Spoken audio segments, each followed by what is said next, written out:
এটা হচ্ছে দোতলা, এটা হচ্ছে প্রবেশ পথের, আর এটা হচ্ছে ডাইনিং স্পেস যেখানে খাওয়া দাওয়া করা হবে।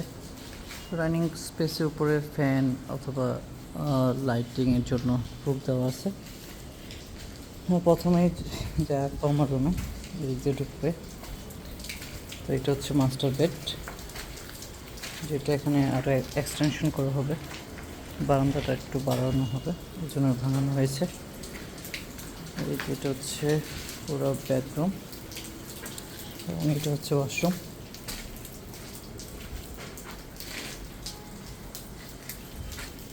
ওয়াশরুমের এই অবস্থা, বর্তমানে গাঁথনির কাজ চলমান। তারপর দেখাই আমার রুম। এই পাশে কোনো কিছু থাকবে না, দরজা থাকবে না, এই পাশে ফল সিলিং হবে, দরজা দিকে হবে। এবং এটা হচ্ছে 2 নম্বর মাস্টার বেড, অনেকটা দেখতে এরকম। এখানেও বারান্দা এক্সটেনশন কাজ হবে। এটা 2টা বারান্দা আর হচ্ছে উপরে 2টা বারান্দার, এগুলো একটু বাড়ানো হবে ওই পাশে অনুযায়ী। তারপর যদি মাস্টার বেডের ওয়াশরুমটা দেখে, এখানে ওয়াশরুমটা দেখতে এরকম। এটা স্পেস অনেক বেশি রাখছে, এটা একটু কমানো হবে। দেন আমরা চলে যাই ড্রয়িং রুম, যেটা হচ্ছে এই যে আমার রুমের পাশেই ড্রয়িং রুম। এটাতে একটা জানলায় আছে, এখানে একটা বুক সেলফ করা হবে, বুক সেলফের মতো। এবং এখানে হয়তো বা টিভি যখন হবে এখানে অথবা এখানে যে কোনো এক জায়গায় টিভি সেট করা হবে, আর সোফা রাখার মতো প্ল্যান আছে। এটা গেল ড্রয়িং রুম, মোটামুটি বড়ই আছে।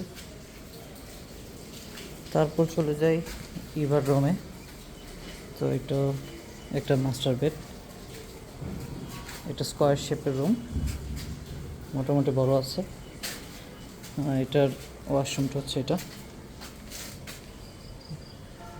এখানে একটু ইট আছে।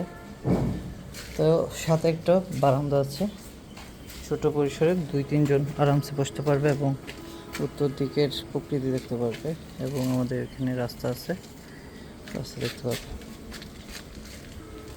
দেন এই রুমটা সুন্দর আছে, একদম স্কোয়ার শেপ। তারপর চলে যাই গেস্ট রুমে। এটা হচ্ছে গেস্ট রুম, আমাদের অতিথিরা আসলে এখানে থাকতে পারবে। তো এখানে একটা জানালা আছে আর একটা বারান্দা আছে, ঠিক সিমিলার লিভার রুমের মতোই। এই পাশটাও সুন্দর, যেহেতু আশেপাশে বিল্ডিং তেমন নেই, সুন্দর প্রকৃতির উপভোগ করতে পারবে যতদিন না আশেপাশে বিল্ডিংয়ের কাজ ধরে আর কি। তো এটাও ছোটোর মধ্যে ঠিক আছে, সুন্দর আছে, এটা গেস্ট রুম হিসেবে থাকবে। এখন আমরা কমন টয়লেট দেখাবো। এর আগে এখানে একটা বেসিন হবে, যেখানে ডাইনিং রুম থেকে খাওয়া দাওয়ার পরে এখানে বেসিনে হাত ধুইবে আর কি। আর এটা হচ্ছে এই যে এখান থেকে যদি দেখে, এটার সাথেই কমন ওয়াশরুম যথেষ্ট বড় আছে, একটু প্রস্থ চড়াটা একটু বেশি আছে। এখানে কমোড প্লাস হচ্ছে গোসলখানার স্পেস আছে, ভালোই আছে। তারপর গুরুত্বপূর্ণ কিচেনটা এই যে আমাদের এন্ট্রান্স ডোর এখানে হবে। এখান থেকে প্রবেশ করার পরেই এই পাশে হচ্ছে কিচেনের সিঙ্কটা হবে জানলার এই পাশে এবং কিচেনটা হবে এই পাশে যদি দেখতে পান। আর এখানে আরও কী বলে থাকবে হবে, যেহেতু উপরে ফল সিলিং হবে, এজন্য কাজ বাকি আছে, গাঁথনির কাজ। এটা হচ্ছে কিচেন, মোটামুটি বড়ই আছে। তো আপাতত এরকম আমাদের যে বিল্ডিংটা আছে, যেটার সাইজ হচ্ছে অলমোস্ট 1350 স্কোয়ার ফিটের উপর। ধন্যবাদ।